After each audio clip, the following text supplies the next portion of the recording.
Bienvenido a la cuarta temporada de Naticum. En esta ocasión te compartimos una mesa de análisis sobre la reducción de las llamadas pensiones doradas.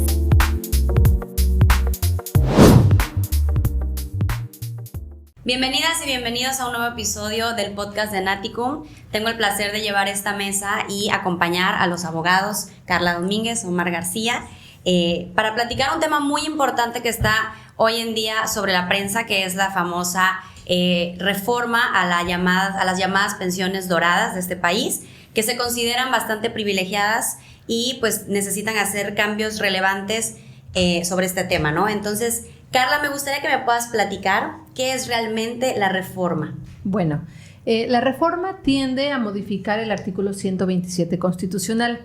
Establece en la fracción cuarta que ahora va a haber un tope o límite a las pensiones y jubilaciones que son financiadas con recursos públicos para la mayoría de las empresas paraestatales. Es decir, lo que establece es que ya las pensiones y jubilaciones que han sido reconocidas en favor de trabajadores de estas paraestatales tengan un tope máximo. ¿Y cuál es el tope máximo que está previendo? Pues que sea el 50% de lo que recibe la Presidenta de la República como su salario. Es decir, la propuesta establece que ninguna de estas jubilaciones o pensiones deberá exceder de la mitad de la remuneración establecida para la persona titular del Ejecutivo Federal. También esta reforma establece unas excepciones a esta regla general. ¿Cuáles son esas excepciones? Pues las Fuerzas Armadas no están consideradas dentro de estas pensiones o jubilaciones que van a ser topadas. Aquellas jubilaciones o pensiones que sean conformadas a partir de sistemas de ahorro como cuentas individuales, o bien aquellas en donde estén constituidas a partir de aportaciones sindicales. Y de igual manera, pues aquellas pensiones no contributivas que son las establecidas por el artículo 4 constitucional. Esta reforma, además de modificar este artículo 127, establece ciertos transitorios que son los que pues generan mucha preocupación en las personas a las que va dirigida, a este universo de personas a las que va dirigida la reforma, que es a partir de cuándo entrará en vigor o a quién se va a aplicar esta reforma constitucional. Y ello porque establece en su primer transitorio que esta reforma entrará en vigor a partir del día de su publicación en el Diario Oficial, y que a partir de esa fecha deben ajustarse al límite ya establecido todas las pensiones a que se establece en este artículo 127. Pues ahí de primera instancia vemos que ya hay una delimitación temporal en la aplicación de la reforma, pero también se establecen estos transitorios. ¿Qué es lo que tienen que hacer pues las autoridades que están involucradas en la aplicación técnica de la reforma? Como son pues las legislaturas locales y estatales, quienes deberán de adecuar la normativa establecida para que vaya en armonía con esta reforma, y asimismo todos los órganos que estén involucrados de estas empresas tienen que adaptar pues sus condiciones generales, sus lineamientos, sus acuerdos, para que vayan también en sintonía con lo propuesto por la reforma constitucional. De esto va la reforma. Muy bien, muchas gracias. Omar, ¿ya está aprobada? ¿Qué más falta en el proceso de este? Bueno, como nos explicaba Carla, se aprueba en ambas cámaras ya la reforma constitucional, y el trámite que sigue es que se circule a las legislaturas locales para que con la mayoría de estas, pues prácticamente esté listo, en este caso la Presidenta de la República, esté lista para promulgar y ordenar la publicación de la reforma constitucional. Y como nos explicaba Carla, conforme al artículo primero transitorio, entraría en vigor inmediatamente. Y esto significa que inmediatamente tiene que cobrar ejecución el nuevo decreto, el decreto constitucional.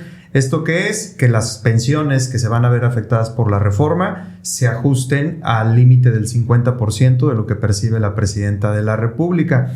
Aquí hay un punto interesante, porque lo que nos ha preocupado a todos o nos ha llamado la atención, y particularmente a los pensionados, es no solo el perjuicio económico, porque pues evidentemente va a haber una reducción, sino además los posibles agravios constitucionales que puedan sufrir estas personas y que eventualmente pudieran hacer valer en algún medio de impugnación.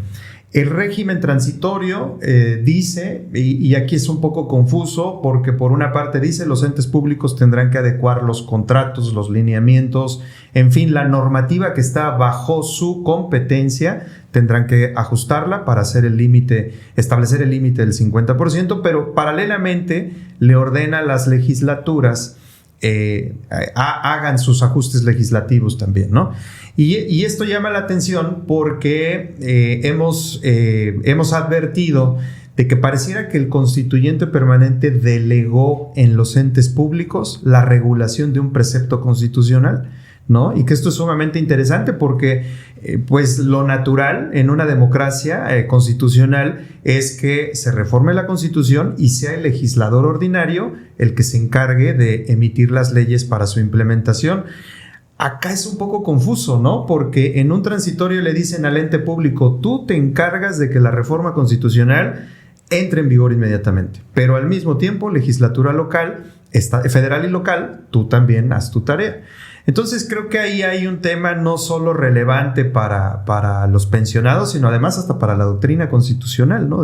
El delegar en empresas paraestatales la regulación directa de un precepto de la Constitución, ¿no? Entonces, en resumen, tendremos que esperar a que las legislaturas lo aprueben y posteriormente esperar a la promulgación y publicación y prácticamente con esto entrará en vigor de manera inmediata, ¿no? Muy bien. Aprovechando que estamos con especialistas en Derecho Constitucional, la pregunta del millón, ¿cuáles son las vías de impugnación que consideran que pueden ser perfectas para este tema? Híjole, perfectas.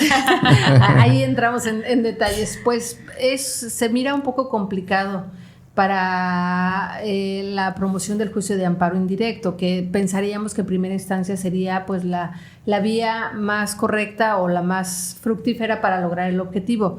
Sin embargo, ello derivado de que evidentemente, pues como vemos el texto de la reforma y de los transitorios, pues se vislumbra que hay vulneración a derechos humanos, ¿no? Principalmente el artículo 14 constitucional, porque como ya explicamos, la reforma no solamente se proyecta en el futuro, sino también en el pasado de las personas que ya tienen reconocido este derecho a recibir su pensión o su jubilación. Entonces, hay claramente ciertos rasgos de vulneración a derechos humanos que podrían combatirse a través del juicio constitucional. Sin embargo, aquí encontramos un problema técnico. El artículo 61, fracción primera de la Ley de Amparo establece que el juicio de amparo es improcedente contra reformas o modificaciones a la Constitución. Entonces, esa sería nuestra primera barrera a la que nos enfrentaríamos al momento de intentar la vía de amparo indirecto, que llegaría a los órganos jurisdiccionales, los jueces de distrito, en aplicación pues estricta del artículo 61, pues llevarían a desechar las demandas, porque se estaría combatiendo como acto reclamado pues la reforma propiamente constitucional así en sí misma, ¿no? Entonces, y ello pues efectivamente además implicaría no poder conseguir suspensiones porque las demandas serían desechadas. Pero bueno, pensemos en el caso de que algún juez, y haciendo así algún uso de explicar en la demanda de amparo que no se ataca propiamente el decreto, sino tal vez el proceso legislativo, no la reforma, como hay algunos antecedentes ya en la Corte que se han expuesto, o tal vez pedir la inaplicación del artículo 61 por vulneración a tratados internacionales y aduciendo cuestiones de convencionalidad. Podríamos pensar en que se admitiera alguna demanda en este caso, pero tendríamos el otro problema, la suspensión, ¿no? Y que es finalmente lo que le interesa pues a todas las personas a las que va dirigida esta reforma, el conseguir una suspensión para que se impida que se aplique este recorte, este límite a su pensión o a su jubilación.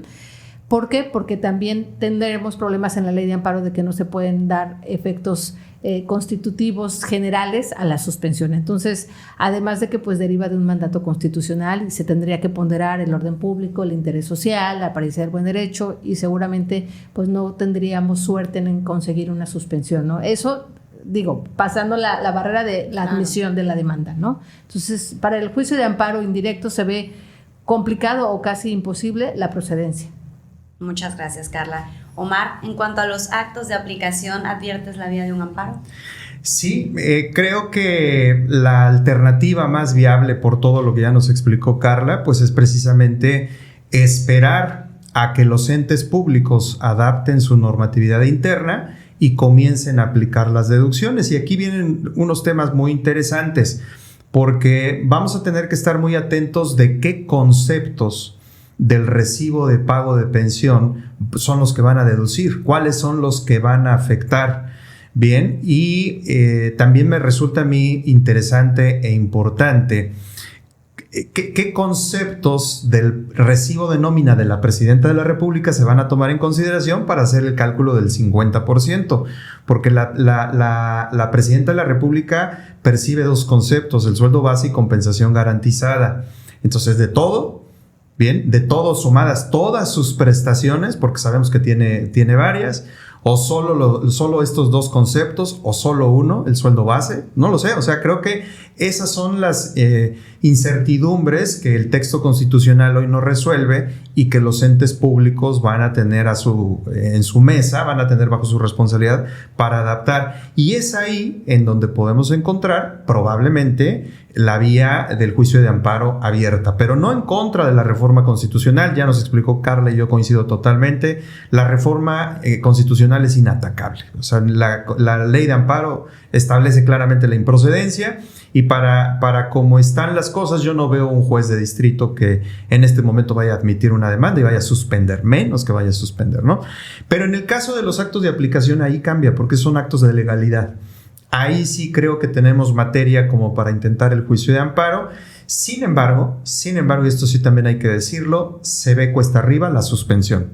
Yo creo que admiten las demandas de amparo, eso no creo que hay una probabilidad de éxito en la admisión de la demanda alta, pero no en la suspensión, porque ya nos explicaba Carla, habrá una disposición constitucional y por lo tanto hay una disposición de orden público, y eso limitaría el otorgamiento de la suspensión. Claro que aquí puede haber casos muy particulares que pudieran motivar el otorgamiento de la suspensión. Oye, es que yo soy uno de los pensionados y en este momento tengo un padecimiento, no sé, a lo mejor cáncer, o tengo alguna enfermedad por la cual yo requiero cobrar mi pensión de manera íntegra para poder mantenerme en vida. Claro. ¿No? Y entonces ahí hay un bien superior que habría que ponderar, y que en todo caso el juez de distrito podría estar en condiciones a lo mejor de conceder una suspensión, pero insistimos, tratándose de los actos de aplicación, ya que te hayan aplicado la deducción, para que quede claro para quienes nos escuchan. Salvo esos casos muy especiales, o una persona que tenga bajo su cuidado a una persona con discapacidad o con una enfermedad de esta naturaleza, y que me refiero al cáncer, y que dependa económicamente del pensionado, ¿no? Entonces, esos casos aislados y que seguramente los hay, pues a lo mejor esos son los que verdaderamente tendrán alguna posibilidad de éxito en las impugnaciones, ¿no? Y como podrán escuchar, pues aquí hay varios problemas que se van a convertir en conceptos de violación. La retroactividad de la reforma constitucional, que parece que ya es pues cómo llamarle, el modus operandi por parte del poder reformador de la Constitución. Vamos a darle efectos retroactivos a todo. Y la realidad es que esto genera mucha incertidumbre jurídica. Esto es una violación más, vamos, ¿no?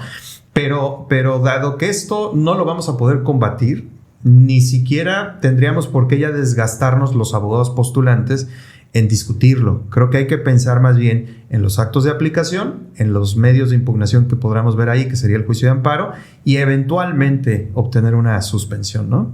Muchas gracias.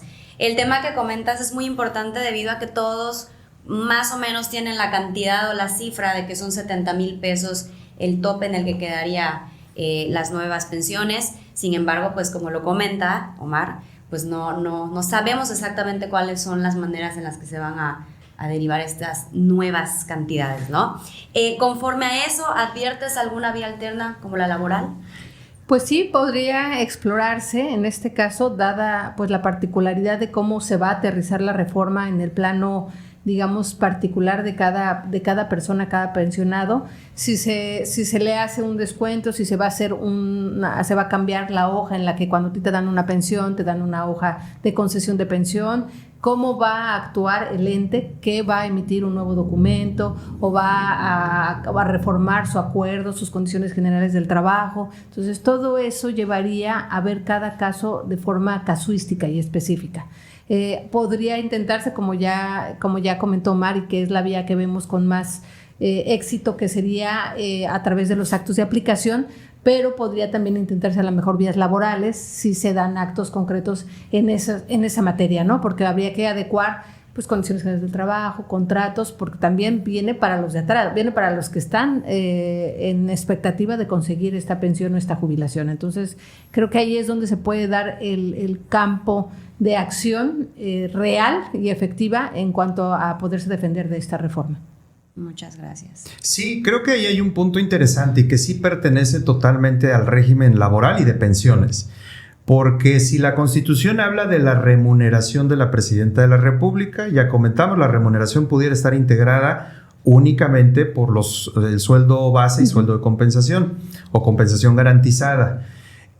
Y eso va a ser sumamente discutible, o sea, eso creo que hay que defenderlo bastante en tribunales porque eso es lo discutible, pero el pensionado puede recibir adicionalmente otro tipo de bonos, otro tipo de prestaciones como parte de su situación jurídica, es decir, como parte de su situación como pensionado.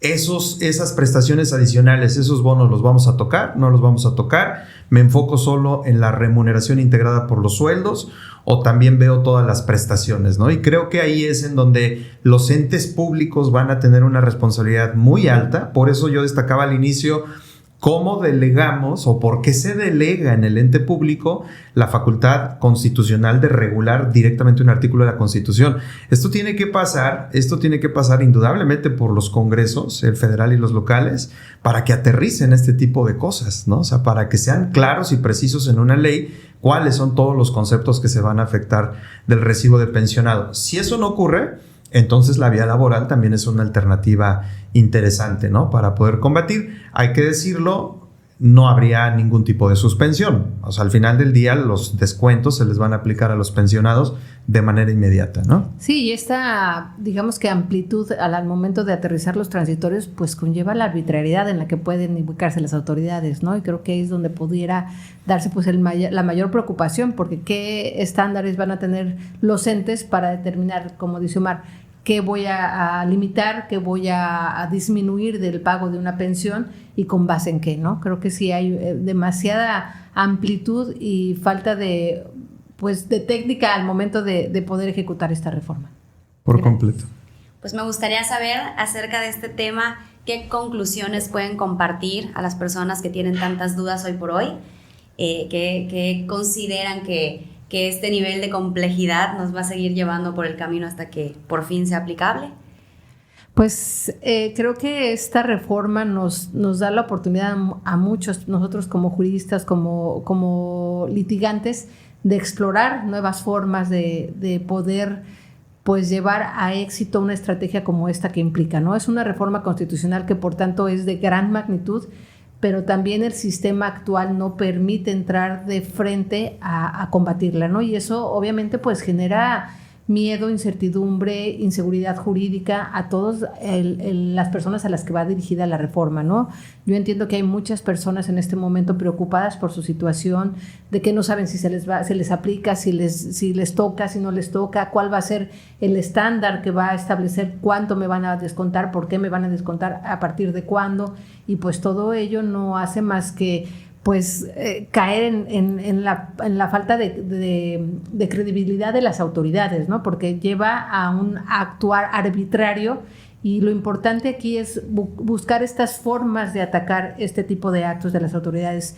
Creo personalmente que sí hay la manera, obviamente tiene que pensarse en un litigio claro, estratégico, casuístico en cada caso particular. Pero sí es importante, yo creo, hacerles saber a las personas que están interesadas que deben de primero tener confianza y tranquilidad. Digo, todavía ya va muy avanzado. Apenas hace unos días iba en Cámara de Senadores, ayer ya está en Cámara de Diputados, seguramente en unos días ya estará publicado en el Diario Oficial. Pero también estar conscientes del panorama completo, ¿no? Porque es muy fácil decir, bueno, ahí está el amparo indirecto, vámonos todos al amparo indirecto, vámonos en conjunto, y no es tan fácil, ¿no? Jurídicamente y técnicamente no es una reforma cualquiera, una ley que pueda combatirse con regularidad. Entonces creo que el litigio necesita un estudio más estratégico, más focalizado para poder llegar con éxito al objetivo. Así es, sí, y para complementar, me gustaría indicar que algunos colegas han advertido la posibilidad de llevarlo al Sistema Interamericano de Derechos Humanos. Creo que también es una vía completamente inviable. Por los tiempos, el sistema interamericano es lento, el sistema interamericano reacciona muy tarde, y la realidad es que no lo veo como una alternativa real. Pedir una medida cautelar o en todo caso presentar ya una denuncia formal ante la Comisión Interamericana nos va a llevar mucho tiempo y realmente no van a obtener el beneficio que están buscando los pensionados. Esto habría que pensar, en todo caso, como lo decía Carla, litigarlo estratégicamente a nivel interno con todas las desventajas que ya comentamos. Y habría que decir una cosa importante. Por lo menos lo que hemos comentado aquí los tres, más allá de si son justas o no son justas las pensiones, porque también eso se ha dicho en muchos medios de comunicación, es que hay unas que se otorgaron por amiguismo, compadrazgo, etcétera. Bueno, si eso es así, que se encarguen los órganos competentes de investigarlo y de sancionarlo. Pues digo, si una pensión se otorgó de manera indebida, debería de sancionarse. Pero me parece que aquí estamos metiendo en una bolsa a todos, ¿no? Parejo. A las justas y a las injustas, ¿no? Y sin juzgar cuáles son y cuáles sí son y cuáles no lo son. Entonces, en esa naturaleza, la realidad es que los criterios que estableció la Corte en su integración anterior sobre impugnación de reformas a la Constitución no nos benefician. Lo que tenemos hoy enfrente en el amparo en cuanto a su procedencia, pues tampoco nos beneficia. Hay que esperar los actos de aplicación y estratégicamente combatirlos. Y aquí hay un punto muy importante que los pensionados deberían de atender. Se tienen que unir porque si van al litigio de manera independiente, esa es la mejor manera de perder un asunto de esta magnitud. Esa es la mejor manera de perder un litigio con estas características, ¿no? Entonces, no significa que todos estén asesorados por la misma persona, pero sí que vayan en unión estratégica en cuanto a lo que vayan a promover, ¿no? Porque se ve realmente sumamente cuesta arriba que vayan a obtener algún beneficio en lo inmediato, ¿no? Muchas gracias. Pues fue para mí un placer poder representar a HW Abogados en esta mesa. Gracias, Carla, gracias Omar, gracias por todas las respuestas que pudieron dar. A todas las personas que nos ven y escuchan, si les quedan dudas, si les quedan comentarios, nos pueden dejar aquí abajo los comentarios, y pues será un placer seguir hablando de este tema. Muchas gracias. Gracias.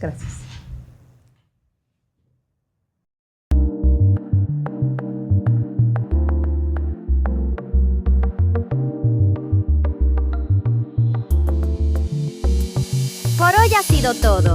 ¡Hasta la próxima!